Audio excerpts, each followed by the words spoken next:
Hi all, healthier version of rasam பார்க்கலாமா?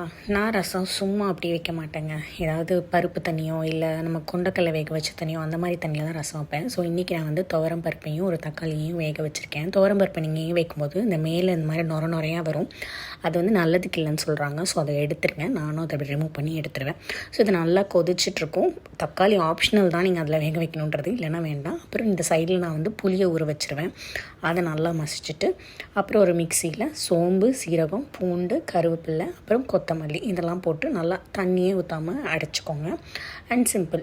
இதுக்குள்ளே இது வெந்துருமா, நம்ம தோல் அப்படியே பீல் பண்ணால் அழகாக வந்துடும். கையாலேயே மசிச்சு விடுங்க.